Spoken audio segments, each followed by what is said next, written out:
for joining us and welcome to our latest ambassador type of expertise or little experiment is the word I'm looking for on this afternoon. Experiment. We are chatting with individuals like who we're going to introduce you here in just a moment.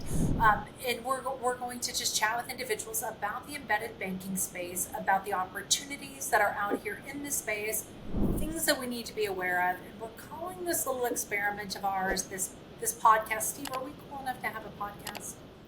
I mean, absolutely. But there's some video components as well. So I'm not exactly sure what to call it. But, I'm going to go you with know, podcast.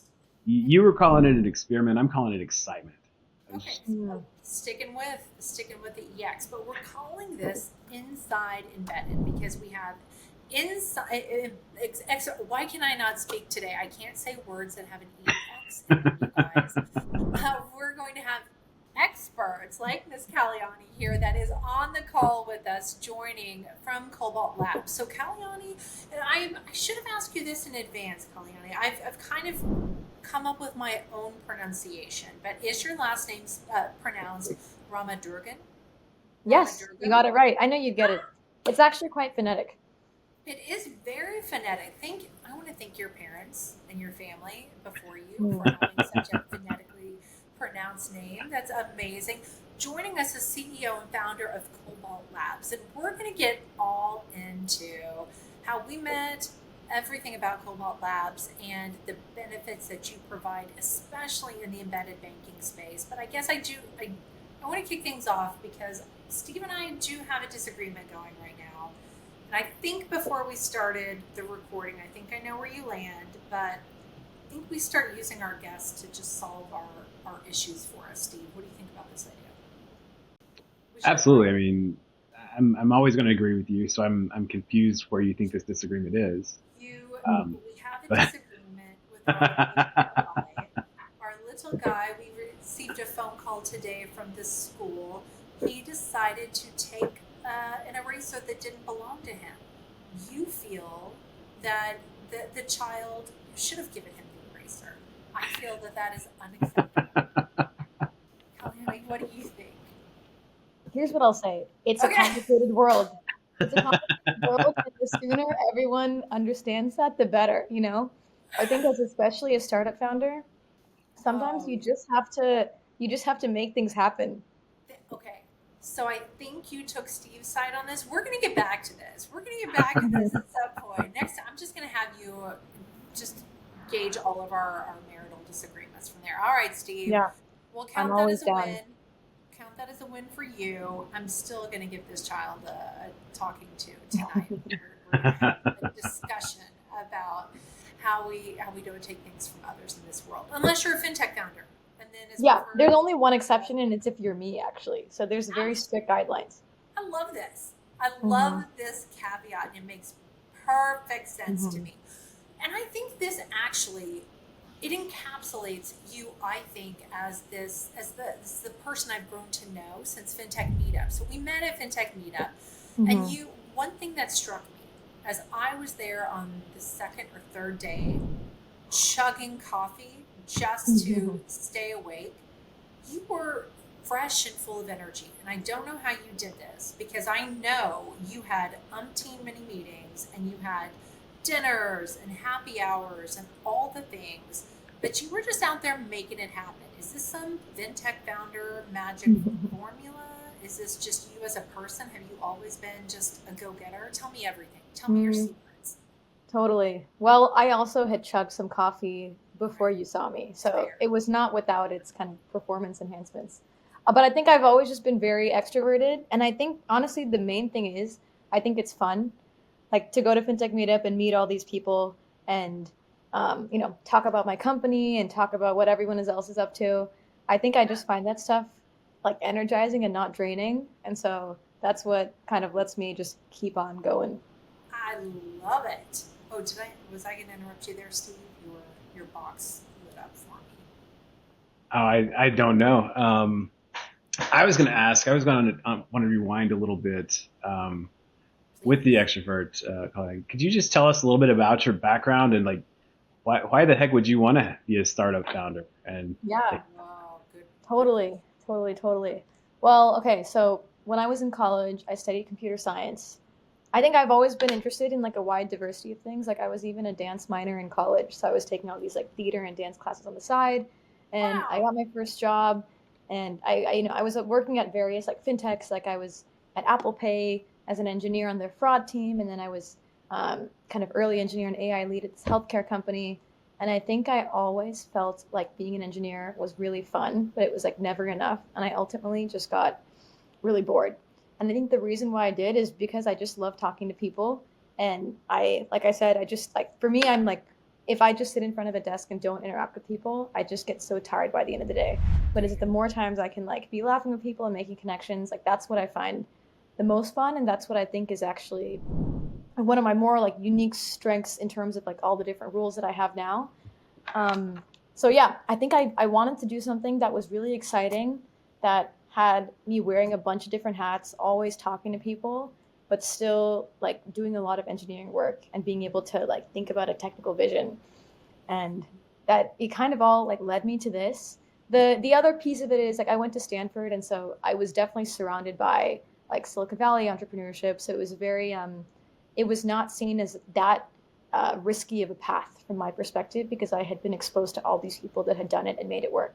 So it felt a lot more accessible, Yeah. and I just wanted to kind of do something fun. Like I have very few responsibilities in life right now. I have no one to tell to not steal, so I might as well do something a little bit risky and like see what I can do. I love it. So two things pop up for me immediately.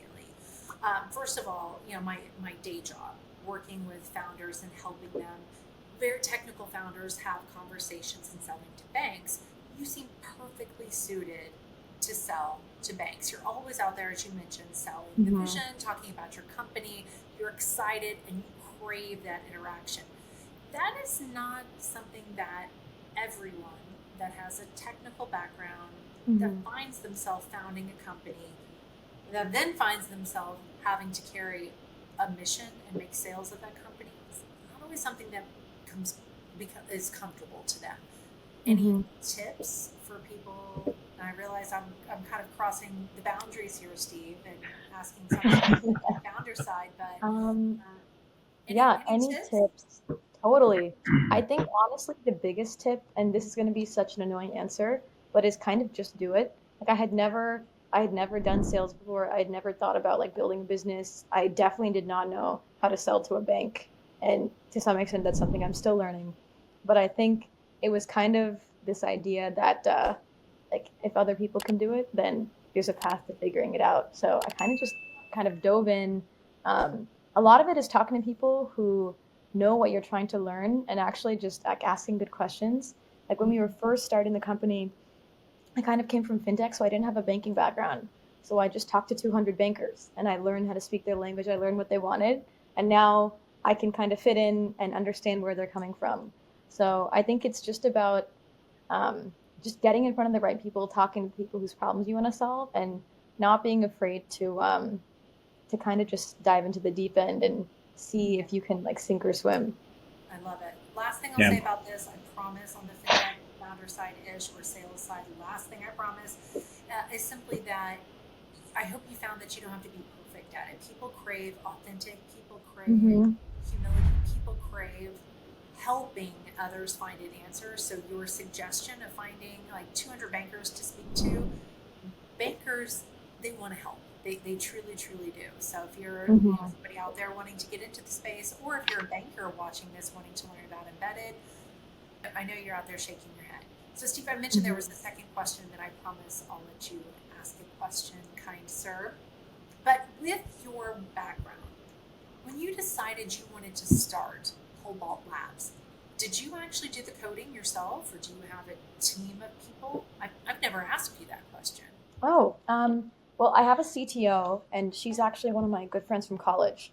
She was actually at a firm, the like buy now pay later fintech. So we both kind of had these parallel backgrounds, but she's definitely the technical lead at the company since I'm Yeah. always chatting with people and going to all these events. But yeah, she took the really big lead, and the two of us basically built our first MVP, just the two of us together.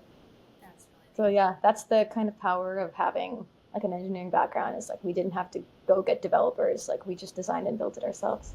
It's pretty fun. And Yeah. Yeah. she can never get by with saying, I don't think we can do that. Because she'll be like, oh, actually, we can. Have you Yeah, thought about yeah, that? I bet exactly. she's just as innovative as you are in the approach. Yeah, or But even if I asked, like, is this something we can do? She's always like, I'm the CTO, like, I'll find a way. Like, don't worry about that. So she's great. nice. I was going to pull that your question on selling together and why you're going down that route. We're all in sales at the end of the day, and especially for the bankers watching, whether you are the change agent that's bringing BaaS to your bank or you're the champion, like the decision maker that's bringing BaaS, you have to sell BaaS to your whole bank. The whole organization has to be 100% committed. That's how you're going to be successful in this space. It's absolutely the right thing to do. I mean, you're selling a proven product that's a winner, but you do have to sell it and make sure that people understand it. And to Stacey's point, being authentic is absolutely the way to go about it. I also can you help me? What is Kobalt Labs? Is it like mad scientists where you're mixing up chemicals, and making things explode, or can you tell us a little bit about what it is you do? Of course, the mad scientist stuff is all behind the scenes that you can't see happening in that room, actually. But Kobalt Labs, at a high level, is an AI-powered intelligence platform to automate a lot of the very, very painful manual and error-prone manual work that goes on in regulatory compliance for banks and fintechs. We work both with FIs involved in BaaS and not involved in BaaS, but we have a huge footprint in embedded finance. And the reason why is because our platform can synchronize with basically any publicly available financial regulation and standard in the world in real time.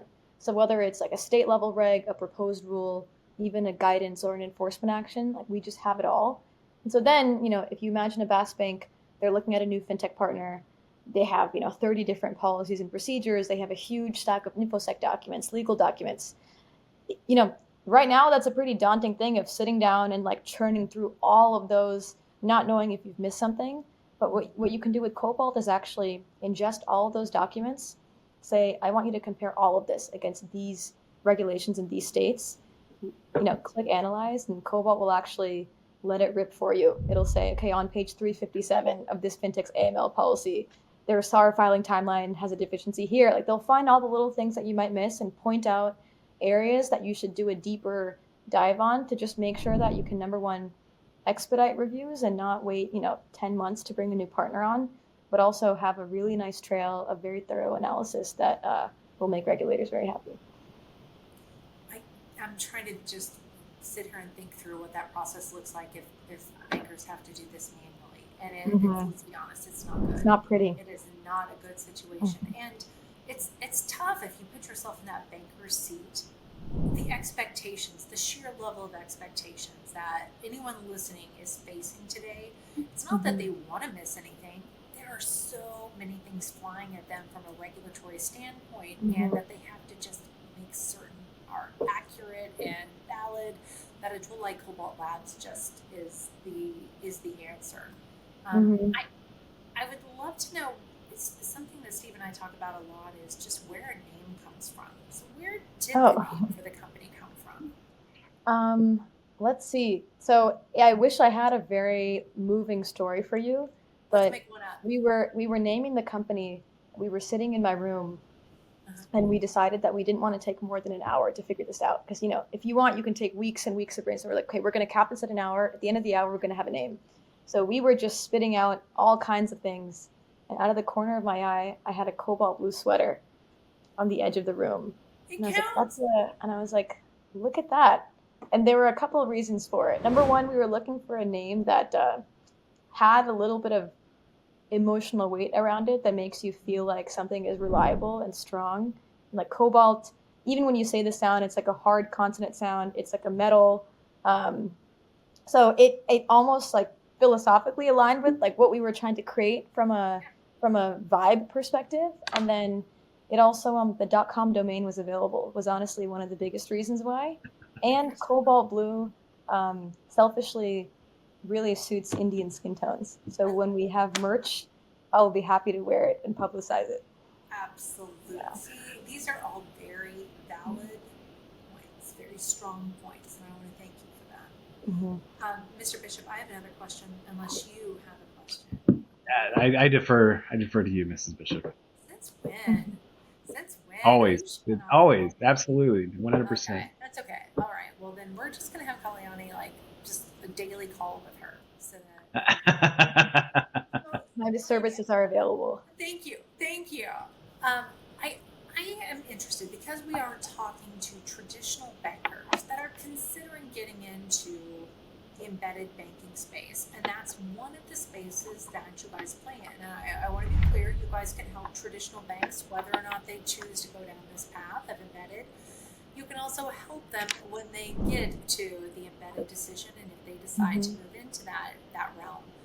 But as you think about the latter scenario, banks that are in the embedded banking space, what do you see as the biggest compliance blind spot in banks that are offering BaaS or embedded today? Any thoughts on that? Yeah, that's a great question. It depends what stage they are in their maturity of their BaaS program, I would say. Because initially what we see a lot is this idea of like, should we be treating fintech partners as like our vendors or partners? Do our like existing policies and procedures even cover, this like new thing we're encroaching in, which is something I'm sure you two talk, with traditional FIs a lot about. And so where we come in there, even from Kobalt's perspective, is, forget about fintech partners, like run all of your own internal policies and procedures through and like see where there are like really, huge holes that are unique to embedded finance that you might have to fill. So that first piece of it is there's a big compliance gap, which is thinking that your existing TPRM process, you can just kind of drag and drop it. But there are kind of broader themes to think about, like especially from an AML perspective and like UDAP perspective that don't always happen with vendors. And then as programs grow, I think a really big compliance gap that people don't talk about very often is consistency.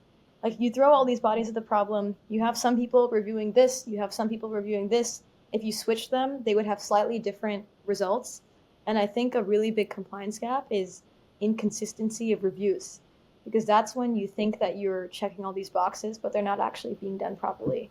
And so that's something else that we're trying to think hard about, which is how can you make sure that, you have this process, but is it actually being applied across all of your programs equally?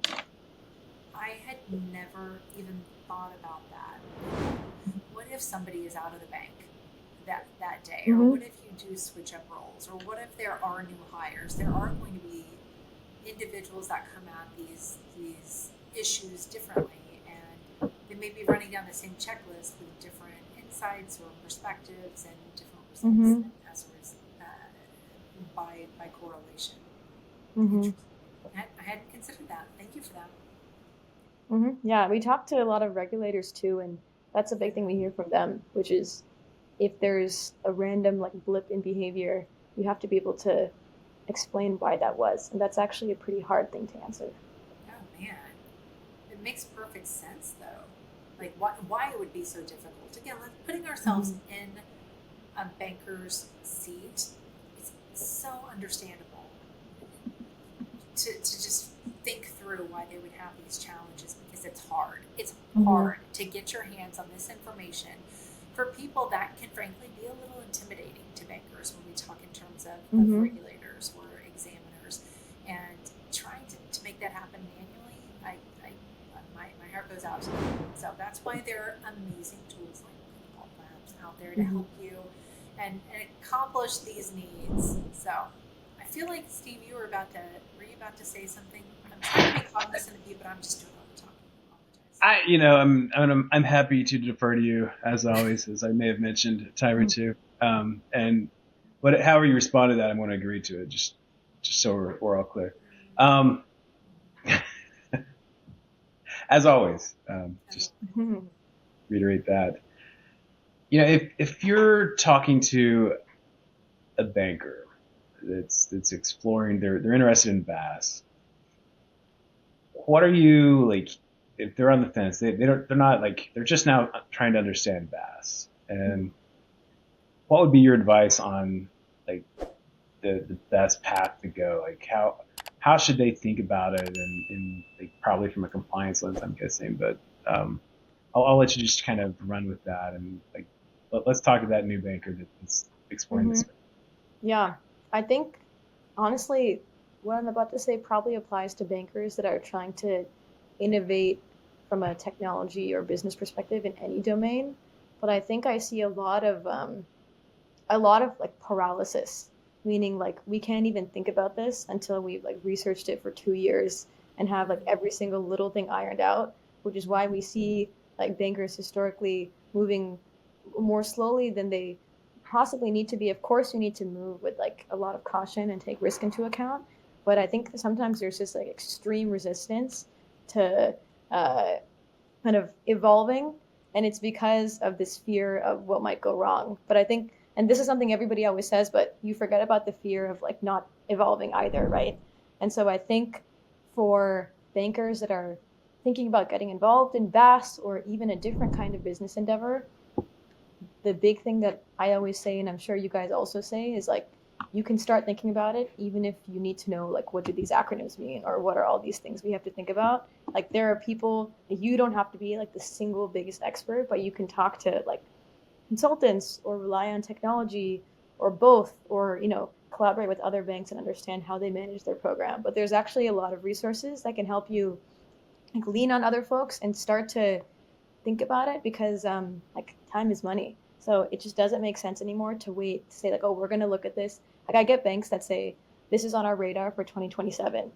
And I'm just like, the world is going to be so different in 2027 that you just have to like, that's not going to cut it anymore. So I think you're kind of going the direction of my next question was like, what do you think about the future? You let's talk about 2027 because I agree with you. I think embedded finance is the future of community banking, as I've said many times. Mm-hmm. But like I spent 4 years trying to understand what it is, how to build a program and do it in a compliant manner. I don't think banks necessarily have that same like time frame. Um, but the good news is that we can get them up to speed much quicker. They don't Mm-hmm. have to take the same time and do it. But when you look at it, I mean, what all are you seeing in 2027? Like, agentic AI, like consolidation of FIs, there's all sorts of things that like could play Mm-hmm. into this. Totally. Let's see, even starting from the like compliance and risk perspective, which is what we're always thinking about, I think the idea, like I think in 2027, if somebody is reviewing something by just having, sitting down, opening a document and like reading it, and it's hundreds of pages long, like I think that there's going to be a point where nobody's doing that anymore. Of course, you have to dig in and like, do your own review, but I think not having technology assist with like large scale work is going to feel like the most archaic thing in the world. And so definitely that's something we strongly believe, that like using technology to kind of accelerate and strengthen a lot of these workflows is going to just be table stakes and not something that's even a question anymore. Hopefully it's even sooner than that, but of course I know these things take time. That's a big piece of it. I think I'm excited. I also agree that embedded finance, especially now more than ever, is like really well positioned to grow a lot. And I think in different domains, like we also work with fintechs, and we work with a lot of fintechs in crypto that are finally feeling like this is their year to start kind of getting out there and growing their business. And so I'm excited to see like all the new domains of fintech companies that even become available, because that's just going to make the whole market expand even more. yeah, Yeah. completely. So you're saying that not only is now the right time for more banks to come into the space because it's the future, but the supply of fintechs that can be partnered with those banks is growing as well. Totally, because the cost of technology, like the cost of building technology, is going down with AI. Like the reason why we were able to, make such a strong MVP, it very initially, back in the day with the team of two people, is because we had like six more AI employees by our side, and that's only going to become easier and easier to do. And so then it just, I think that there's going to be a lot of fintechs that are appealing to more and more niche audiences, because you just can now. and all of them will need partners. Yeah, that's amazing. You mentioned something earlier, and I'm gonna pick up the baton from Steve. You talked about how you speak quite often with regulators rather, or Hmm. regulatory agencies. Is there some sort of expectation or expectations you see evolving from these examiners relative to banks getting an embedded banking? I don't want to put words in your mouth, but we're talking Mm. about tools that use AI versus more archaic manual review processes. Do you see examiners becoming very comfortable with that, or almost become an expectation? Don't let me put words in your mouth, but that's Hmm. one thing that's spinning Yeah, around in my mind right now. totally. I think it goes back to my point. Starting from the technology side of like using technology to aid all this work is going to be table stakes for regulators also. Like they're not exempt from this because when a regulator comes in and looks at a bank's program, they're looking at like 10% of everything and they're just extrapolating the other 90%. Yeah. And that's has a lot of its own problems. They're also understaffed too, like everybody is. So we actually we're probably, I think, the only RegTech tool that's pulled this off so far, but we actually have two state regulators that have started piloting Kobalt to review bank materials during exams Oh, because they amazing. also, and some banks find it scary. Some banks find it, say, like, okay, that means we, like, they're always afraid of what their regulator will say if they're using Cobalt. But I'm just like, they're using it too. Yeah. So you don't have to be so afraid of like trying new technology. So I think it's going to be table stakes for examiners, for banks, and then over time, as there's more and more data to prove that AI and technology raises the bar for like rigor and thoroughness of compliance, I just think that like paper, like manual based like spreadsheet level compliance is not really going to meet the bar anymore, especially as it relates to ongoing review. Yeah. I think a lot of people talk about this like idea of point in time reviews, like every X number of months. But with AI and even within Cobalt, we can see that, fintechs can consistently continue to send more and more data to their banks that can just be continuously reviewed. So I think this idea of point in time review is also going to be seen as a pretty archaic thing. Oh, that will shake up a lot of institutions, I think, Mm-hmm. if they consider the fact that this could be an ongoing type of an examination process. But it struck me, Kalyani, as you were speaking there, that there is a lot of similarity to how bankers view AI, because there's a lot of people that are extremely conservative, period, in the banking space, and some view AI as this unknown or this thing to be feared. There's a lot of similarities to embedded banking as well, because Mm-hmm. trust me, if anything from the past last week when I was visiting with Steve and some bankers at a couple of events, we found that the number of bankers that had actually heard of embedded banking or that were comfortable even discussing it probably mirrored many of the bankers' views on AI. I don't know. What Mm-hmm. would you think about that, Steve? Meaning that they both feel like they're so different, they're so out there, but they're really not. They're both so readily accepted these days. In the Venn diagram, there's definitely overlap. I think from a banker's perspective, they understand that they need to change how they go about it. Their processes. They understand they need to change their strategy. So, like AI is one part of that. Embedded finance is another one. The problem is they don't know how to change their operations or how to change their strategy necessarily because Mm-hmm. they don't understand the AI. They don't understand embedded finance. And I recently left a bank that was printing 1,000 pages per employee per month.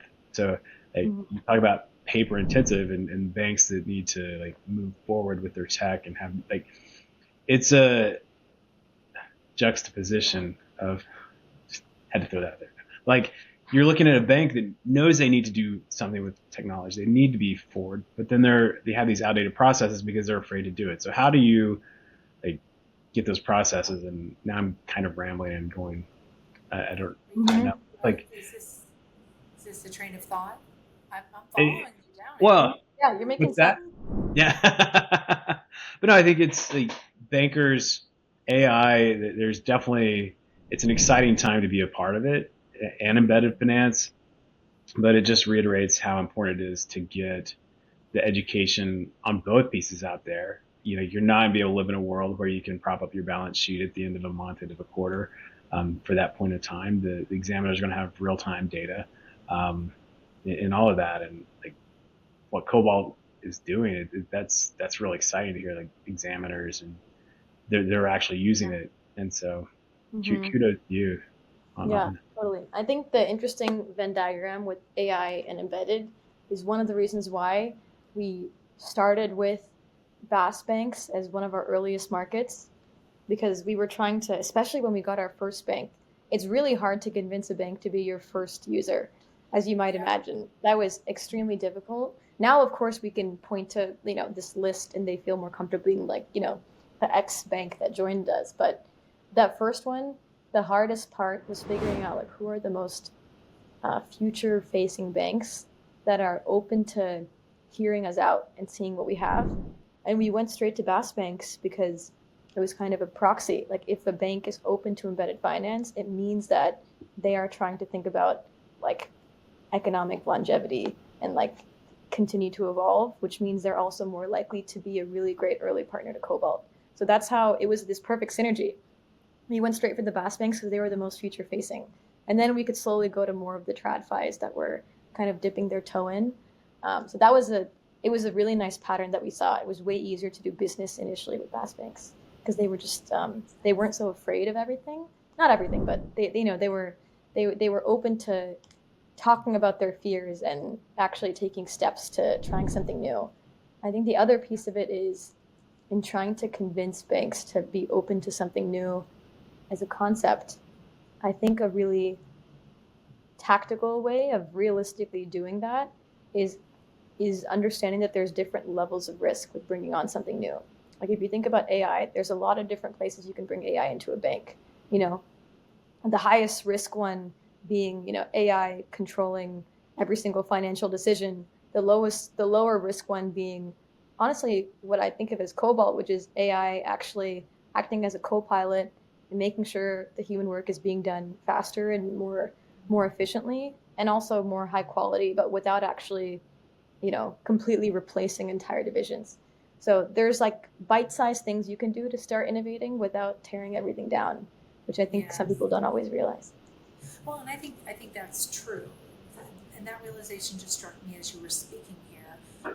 For any banker out there thinking that a solution like Kobalt Labs is going to replace a chief compliance officer or a risk department or anything like that, it's absolutely not Mm-hmm. true. It's meant to enhance or ride as a co-pilot alongside these individuals that also need to have a human eye and human type of evaluation component. Like just see a different picture, but I guess ultimately enhancing and augmenting the job and just help you to do it quicker, help you to do it more Mm-hmm. effectively. That is AI in the best use case, I think, Mm-hmm. for most organizations. I know we're nearing the end of time, but I guess I find myself, and Steve, I'll give you a chance to ask a final question as well. I hope it's a good one. But I'm just in here wondering if of all the positions at a bank, the one that I might desire to fill the least would be a chief compliance officer. There's a lot happening in that role. There's a lot of people involved, a lot of products involved, a lot of risk and exposure involved. And I find myself just wondering, do you have any advice for a chief compliance officer who's being asked to support an innovative mission? Maybe these are Bass banks, but worried about balancing that with the exposure. What piece of advice would you have to those individuals? Like, Mm-hmm. Yeah, it's definitely not an easy task and always, almost always a thankless task. But I think I can almost reframe it in a way that I hear from a lot of my most like forward thinking chief compliance officers that we work with, which is again, of course, I'm pro technology by the nature of what I'm doing. But I think this idea of reframing it as not just this person whose job it is to say no to everything, but this person whose job it is to find like very creative ways to say yes to things. ooh, You can kind of become like the hero of your organization in a way. not to put that one role on a pedestal, but imagine this thing that, nobody knows how to pull off, but like whether it's with technology or with, other partners or with some other method, you find a way to go beyond the like static box checking, but actually like dynamically make your compliance program flexible to the future, but also like have the same coverage you have. Like it's not an easy thing, but that's getting like a business edge, right? Ugh, And so I think it's like it doesn't have to be this like horrible thing that everybody hates. It can be this thing that lets you do the stuff that nobody has figured out how to pull off. Of course, that doesn't come without its risks, but it's yeah. risky to do nothing. Well, if you reframe it like that, maybe that is the job I want.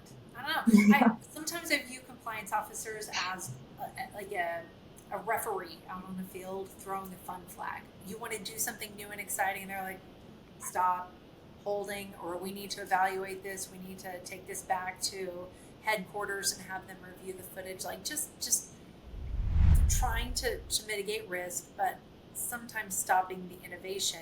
When you reframe it in that way, using technology to look for creative ways to say yes where it's appropriate, where the appetite for that adventure exists Hmm. for the bank in a compliant fashion, that makes it much more compelling. And that's whatever the use case, whether that is BaaS, whether Hmm. that is, a more traditional FI looking to partner with a fintech, that feels better. So Hmm. I take it back. I want to be a chief compliance officer now with tech at my disposal. Yeah. All Steve, right, what and about you? now ambassador is down an employee. So thanks for that comment. What I'll about get you? you next week. That's fine. What about you, Steve? Any final question for Kaliana? um, so I've got a two-part question for you. Like Ooh. Okay. one's a statement and one's a question. If you have any questions for us, I want to give you that opportunity. So that's the first part. Yeah, good point. And then the second part is, what is the takeaway? Like, if people remembered one thing from our conversation over the past 30, 45 minutes or so, what would you think that would be? And if it's something I said, fine. Mhm. But I mean, or Stacy. I mean, obviously no. But no, like, what do you think is you want people to remember? Yeah, great question. I have a question for you both, but I'll leave that next. But Okay. in terms of a nice takeaway of this conversation, I would say that, what would I say? I started talking without even having. Usually, by the time I get to that point in the Yep, sentence, the answer has formed in my head. I'm with It's you taken there. another second. I would honestly say that doing innovative things is inherently risky, but that's part of the job. And so the best thing you can do is go to resources and people that have pulled it off before or have the right guidance, lean on technology that will help you, prepare yourself for the future and actually, prepare yourself for bringing in the right headcount and the right new tools and the right new, responsibilities you might have. Like there's a lot of help at your disposal, and it's not the way it used to be where it's just you in this room like figuring out how to get it done.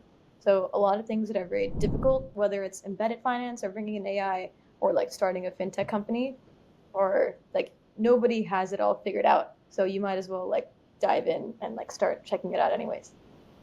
I love it. Yeah. So if I was to sum that up, Sorry, I know that was long. no, no, no, no.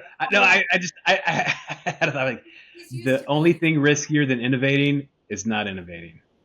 Yeah, Yeah. exactly. So you just might as well. And you don't have to have it all figured out initially, but you should at least start thinking about it now so that when you're ready to, you'll be well positioned. And then the question I have for you both that because I'm usually talking to folks and having to convince them or, assuage a lot of their fears.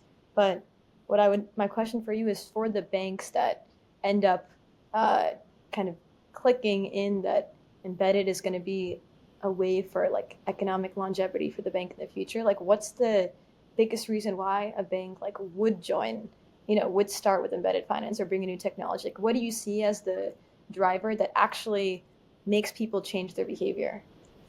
Do you want to start, Steve? I have an idea of what I'll say. I'm good either way. I will defer to whichever you prefer, man. Well, I was going to offer this. conversation, and I believe I put a LinkedIn post out there about this, but it has stuck with me since it happened. I had a conversation last week with a banker I have known for decades at this point, and we were talking about embedded banking as with the different value propositions that are available and afforded to banks that at least want to consider it. And every bank I spoke with last week was looking to grow deposits. That was the number one value proposition. And it just so happens embedded banking does that quite well for a bank that chooses to pursue and model their program in that fashion. So the thing that remains with me from this conversation with the banker is that he mentioned they have a new digital officer at the bank, and the new digital officer believes that what they need to grow deposits is a deposit account, like an online acquisition tool, a DAO package, an origination package, where you go onto their website, I can open an account, and then the money is just going to flow in. And his comment was so spot on, where he said, I don't believe that this is going to be a differentiator. We are not new to the game here. There are so many other banks and credit unions doing this already. I don't think that there is any customer in our state or a different state that's been waiting around, twiddling their thumbs, waiting for our bank to offer account origination online so that they can send us all of their deposit money. And he said, we need a different tactic. We need a different way. And I thought, oh my goodness, that encapsulates so perfectly a slap in the face moment where a traditional banker needs to understand that the way in which they're playing the game has probably already been played like by so many other players. There's 9,700 other players on the same field trying to compete in the same way, playing the same game. So why not do something differently? And that's exactly the reason why he came and spoke with us. That's exactly the reason why he's already registered, he and some folks from his bank, for an upcoming webinar we have in May, because he is interested in looking differently, moving to a different field, playing a different game. So I hope my soapbox passion infused answer provides you with a little bit of insight about my take on that. Steve, to you? Yeah, I think there's so many things that I could say. It goes back to the innovate. The only risky to innovate is like not and planning on everything staying the same. The world is rapidly changing. Banks have to find a way to take their product to where the customer is. It's so important, and that's going to change. So for banks to survive, they can't sit and wait for customers to walk into the branch. They're going to have to find the way, and embedded finance is that way. You have to be all in. You have to have that eye on the economic longevity. Is a great way of thinking about it. Your long-term strategy. You can't focus on being in the black day one, in any business, let alone but that doesn't mean there's a long time in the red. You can do it in a compliant manner, get up to speed. But not only are you adding that line of business, you're adding the competency that you can be in a tech environment, and you can change as the world changes. So banks need to recognize that you're not going to be able to have the traditional community brick and mortar layout. You need to find a niche strategy, and I think probably the biggest niche, which I realize that those words are opposite, but the biggest niche is going to be embedded finance, because there are so many fintechs and ways you can go about it, and you can find nuances and niches within that space. Mm-hmm. And they don't have to be mutually exclusive either, right, Steve? Mm-hmm. You can still be a traditional bank and be comfortable and compete on the same playing field with 9,700 of your closest friends. And you can have, as you refer to, the biggest niche, which is funny when you say it like that, because it is definitely counterintuitive. But you can have that niche that you go after. And if it's not embedded banking, it can be something else. But I don't think it can continue to be the same old thing, rolling out the same types of technology and solutions that every other FI is doing in the U.S. Mm-hmm. Okay. Yeah. Very well said. And can I just say, just a fun Please. update? I just got a text from my co-founder. One of the more well-known bass players, another one of them, just 1 second ago, officially signed to use Kobalt to do all their fintech. Congratulations. So happened just now. Yeah. This, Kaliani, if we have not scared you off, this is not going to be the last time the bishops are going to ask to have some of your expertise and have you join us. Love to have you come back for another interview and even a webinar. I realize I'm springing this on you all of a sudden, but a webinar with some banks and maybe even Let's some do other it. tech players that are Yeah. tangential in this space. Totally. So, Yeah. We're actually our technology was initially built for like existing programs to scale efficiently, but we're releasing some tools for banks to even get started with BaaS and like get their program in place so that they can get their first fintech partner. So yeah, lots to come for us to overlap on. love this idea. There's a lot of players that we have that are just kind of interested in getting into the space. So we'll stay close and we'll ensure that you hear more from Kaliani and Kobalt Labs. I know there will be many more successes that we can celebrate together moving forward. And with that, Kaliani, thank you for again answering, weighing Thank in you on so the much. disagreement with the bishops and providing us with your thought leadership and expertise here today. And whenever you have any more debates about your son's behavior, like you can just call me. I'll settle it. You're gonna have to take my side sometimes. Yeah. Next time I'll put that in writing. Kind of just bouncing back and forth, right? Well, thank you so much on behalf of us at amBaaSsador, Kobalt Labs, and this podcast, which we're calling Embedded Banking, as I mentioned at the top of the call. Thanks for watching out there, and we will talk to you all next time. Thank you so much. Thank you. Right?